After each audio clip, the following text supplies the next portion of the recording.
మెదక్ జిల్లా శివంపేట మండలం తిమ్మాపూర్లో వివాహేతర సంబంధం కారణంగా భర్త స్వామిని భార్య మౌనిక తన ప్రియుడు సంపత్తో కలిసి హత్య చేసింది. ఈ ఘటనలో ఇద్దరిని అరెస్ట్ చేసినట్లుగా తూఫాన్ డీఎస్పీ నరేందర్ తెలిపారు. ఇక భర్తకు ఈ విషయం తెలిసి గొడవలు జరగడంతో అడ్డు తొలగించుకోవాలనే ఉద్దేశంతో గత నెల 22వ తేదీన ఈ ఘటన జరిగినట్లుగా ఆయన వెల్లడించారు. సంబంధించిన ఒక హత్య కేసులో నిందితులు ఇద్దరు వ్యక్తుల్ని శివంపేట పోలీసులు అరెస్ట్ చేసినాము. సో దీనికి సంబంధించిన పూర్తి వివరాలు ఏమంటే, శివంపేట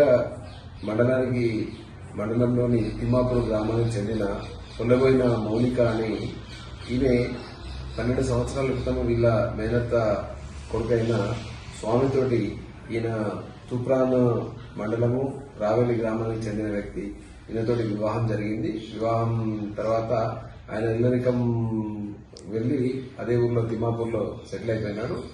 వారికి 2 పిల్లలు. అయితే ఈ మధ్యకాలంలో ఈమె గ్రామానికి చెందిన సంపత్ అనే వ్యక్తితోటి వివాహేతర సంబంధం ఏర్పరచుకున్నది.